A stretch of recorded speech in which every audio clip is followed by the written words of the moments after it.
সীমান্ত জেলা ঠাকুরগাঁও।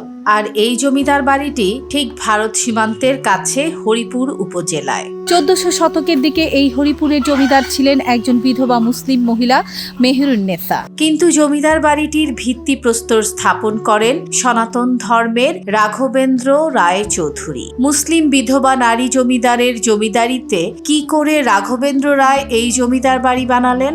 প্রশ্ন সহজ, উত্তরটা আরো সহজ।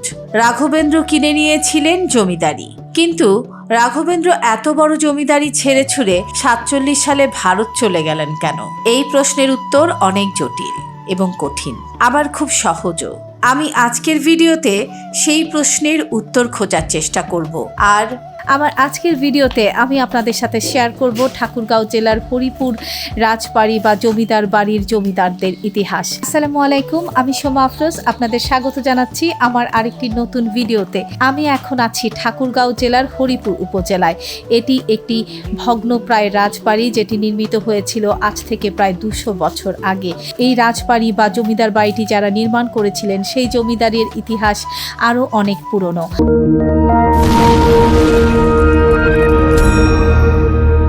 হরিপুর জমিদার বাড়ি ঠাকুরগাঁও জেলার হরিপুর উপজেলায় অবস্থিত।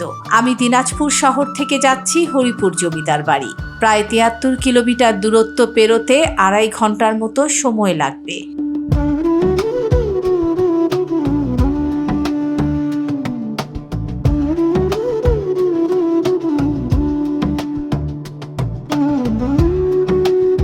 লেনের সুন্দর পাকা রাস্তা দিনাজপুর ঠাকুরগাঁও হাইওয়ে ধরে যাচ্ছি।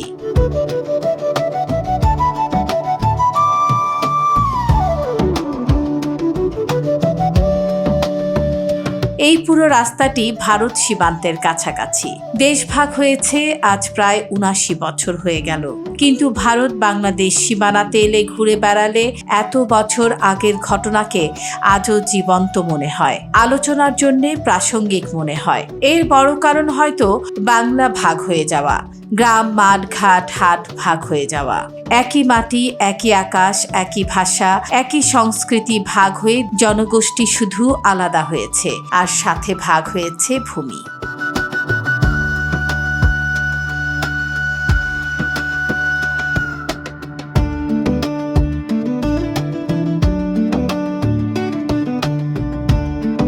ইতিহাস গবেষকদের মতে 47 সালে পূর্ব বাংলা ছেড়েছিল প্রায় কয়েক লাখ হিন্দু।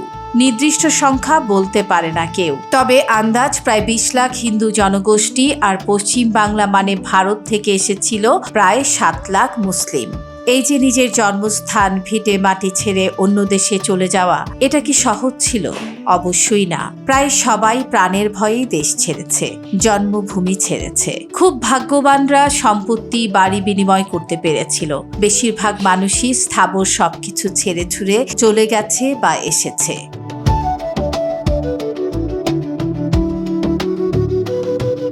পৌঁছে গেছি হরিপুর জমিদার বাড়ি।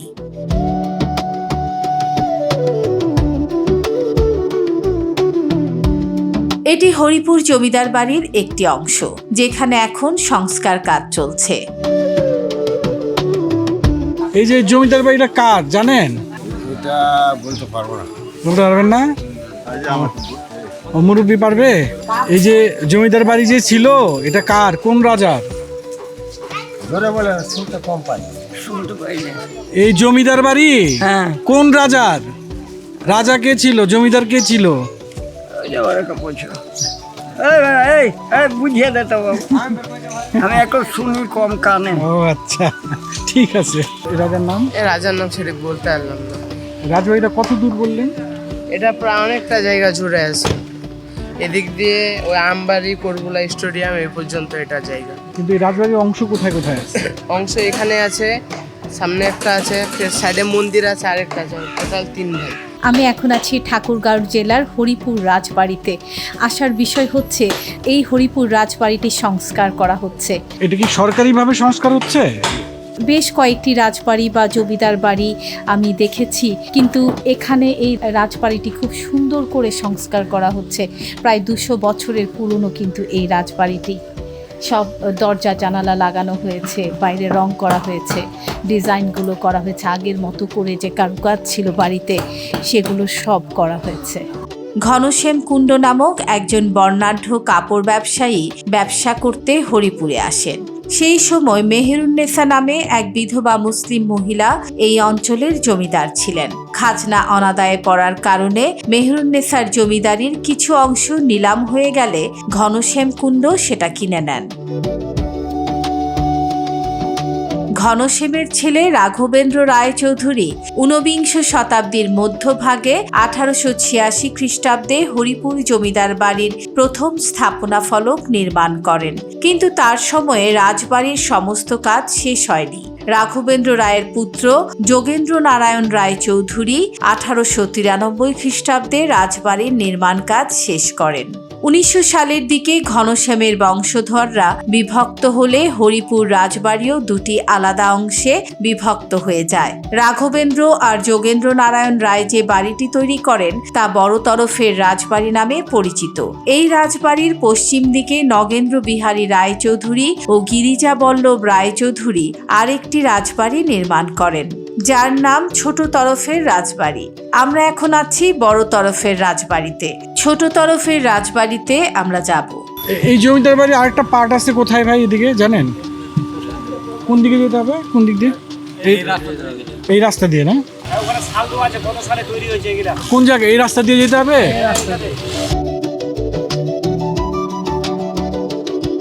আসলে পুরো এলাকাটি এই রাজবাড়ি জায়গাতে মসজিদ নির্মাণ করা হয়েছে, বাজার রয়েছে, আবার মাঝে মাঝে কিছু ভাঙা দেয়াল দেখা যাচ্ছে যেগুলো সংস্কার হয়নি, এখনও রয়ে গেছে। সেই সময়ের ইতিহাসের সাক্ষ্য বহন করছে এই ভাঙা দেয়ালগুলো।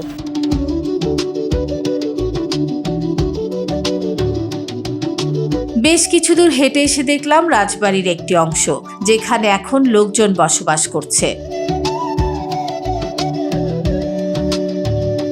আমি জমিদার বাড়ির যে অংশটিতে এসেছি এটি মোটামুটি সংস্কার করা হয়েছে বা একটু ভালো থাকার উপযোগী।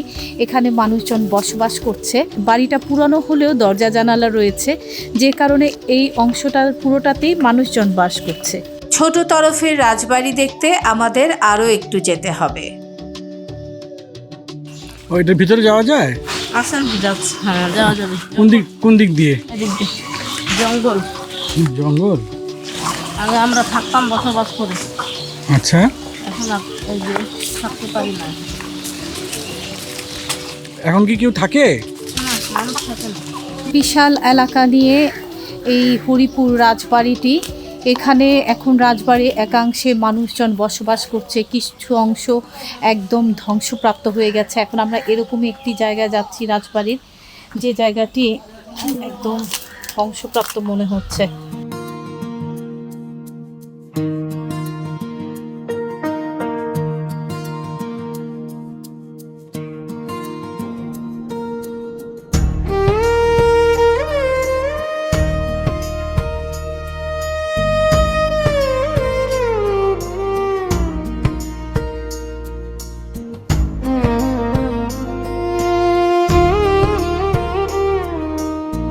রাজবাড়ির এই অংশটি একদম ঝোপ জঙ্গলে ছেয়ে গেছে।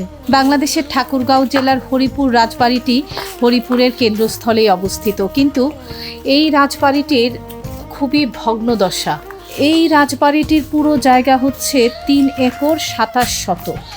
এই রাজবাড়ির এখন যে ভগ্ন দেয়ালগুলো দেখতে পাচ্ছি, তাছাড়া অনেক জমি রয়েছে মাঝে মাঝে, সেই জায়গাগুলোতে আবার বাড়িঘর করে মানুষজন থাকছে। কিছু কিছু বাড়ি আছে পুরনো জমিদার বাড়ির অংশ, যেটা থাকার উপযোগী, সেটা ঠিকঠাক করে কিছু মানুষ বাস করছে। আর মাঝে যে পতিত জমিগুলো ছিল জমিদার বাড়ির, এই রাজবাড়ির, সেখানে টিনের ঘর করে, চালা ঘর করে মানুষজন, এই অঞ্চলে মানুষজন বসবাস করছে। তো একটু রাজবাড়িটা ছড়ানো ছিটানো। আমরা এখন যে অংশটাতে এসেছি এটা একটু মূল রাজবাড়ি থেকে একটু হেঁটে পেছনে আসতে হয়। আর মূল রাজবাড়িটা তো দেখালাম আপনাদেরকে, সেটা রিনোভেশন হচ্ছে, খুব সুন্দরভাবে চমৎকারভাবে রিনোভেশন করা হচ্ছে, দরজা জানালা লাগানো হচ্ছে, রং হয়ে গেছে অলরেডি। তো ওটা হয়তো সম্পূর্ণ হয়ে যাওয়ার পর বাংলাদেশের মানুষরাই ঠাকুরগাঁয়ের হরিপুর রাজবাড়ি ঘুরতে দেখতে আসতে পারবেন। মেবি রাজবাড়ির ওই অংশটিকে যেটি রিনোভেশন করা হচ্ছে সেটা পর্যটকদের জন্য উন্মুক্ত করা হবে।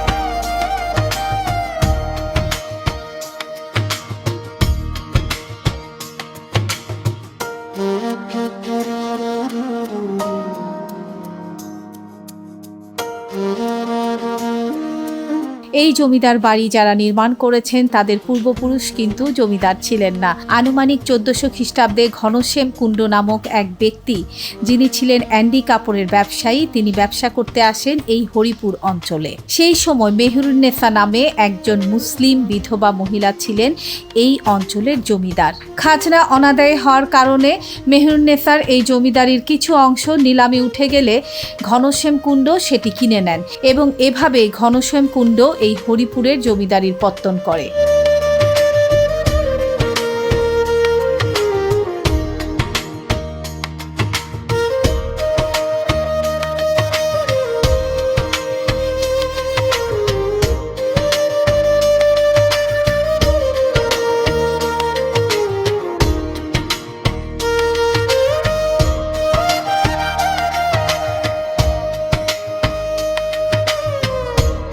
ঘনশ্যামের পরবর্তী বংশধরদের একজন রাঘবেন্দ্র রায় ব্রিটিশ পিরিয়ডে 19 শতাব্দীর মধ্য সময়ে মাঝামাঝি সময়ে এই জমিদার বাড়িটির প্রতিষ্ঠার কাজ শুরু করে, কিন্তু তার সময়ে এই রাজবাড়ি বা জমিদার বাড়ির সমস্ত কাজ শেষ হয়নি। রাঘবেন্দ্র রায়ের পুত্র যোগেন্দ্র নারায়ণ রায় 19 শতাব্দীর শেষ ভাগে এই হরিপুর জমিদার বাড়ির সম্পূর্ণ কাজ শেষ করেন। এ সময় তিনি ব্রিটিশ সরকার কর্তৃক রাজা উপাধিতে ভূষিত হয়। পরবর্তীতে জমিদার যোগেন্দ্র নারায়ণের দুই ছেলে জমিদারি চালান। তারা হলেন রবীন্দ্র নারায়ণ রায়চৌধুরী এবং বিশ্বেন্দ্র নারায়ণ রায়চৌধুরী। আরেক ভাই নগেন্দ্র নারায়ণের দুই ছেলে রমেন্দ্র কৃষ্ণ রায়চৌধুরী ও গিরিজা বল্লভ রায়চৌধুরী জমিদার বাড়িতে বসবাস করতেন। তার মধ্যে রমেন্দ্র ঘরকুনো স্বভাবের হলেও গিরিজা বল্লভ রায়চৌধুরী ছিলেন আমোদে প্রকৃতির, নাচ গান ও ক্রীড়ানুরাগী। 1947 সালে দেশভাগের সময় তারা ভারতে চলে যান সবাই। দীর্ঘদিন এই বাড়িটি পরিত্যক্ত অবস্থায় থাকে। দেশ স্বাধীনের পর 1973 সালে জমিদার বাড়িটি সংস্কার করে বাংলাদেশ সরকার।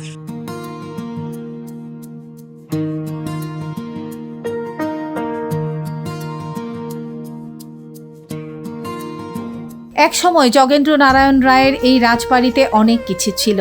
ছিল সিংহদ্বার, ছিল বিশাল বড় লাইব্রেরি, বিভিন্ন লতা পাতার নকশা আঁকা দ্বিতল বাড়ি। এখানে ছিল যোগেন্দ্র নারায়ণের 14টি আবক্ষ মূর্তি। এসব কিছুই আসলে এখন আর এখানে নেই। তাছাড়া এই হরিপুর রাজবাড়িতে ছিল একটি শিব মন্দির, একটি নাট মন্দির। এখন সব কিছু এমনভাবে ভেঙে চুরে গেছে, কোনটা কি সেটা বোঝার উপায় নেই। এবং এই যে পুরো রাজবাড়িটা আমি আপনাদেরকে দেখাচ্ছি, চারপাশে শুধু ভাঙা লাল ইটের দেয়াল ছাড়া তেমন কিছুই দেখা যাচ্ছে না এই জায়গাটিতে। আর আমরা যে রাস্তাটি দিয়ে এই রাজবাড়িতে এসেছি সেটাও খুবই ভয়ঙ্কর খারাপ রাস্তা। অ্যাকচুয়ালি কোনো রাস্তা নেই, জঙ্গলের ভিতর দিয়ে হেঁটে আমরা এখানে এসে পৌঁছেছি। তারপরেও বোঝা যাচ্ছে যে এই বাড়িটির সামনে বসার জন্য সুন্দর ব্যবস্থা ছিল। এই যে এখানে একটি বসার চেয়ার শ্যাওলা জমে গেছে, এই পাশে আরেকটি বসার চেয়ার, সেটাও শ্যাওলায় ঢেকে গেছে। এইখান থেকে বেরোলে সামনে বেশ কিছুটা খোলা জায়গা, হয়তো এটা এখানের জমিদার বাড়ির সামনের কোনো সুন্দর বাগান ছিল, যা এখন ঝোপঝাড় জঙ্গলে ছেয়ে গেছে।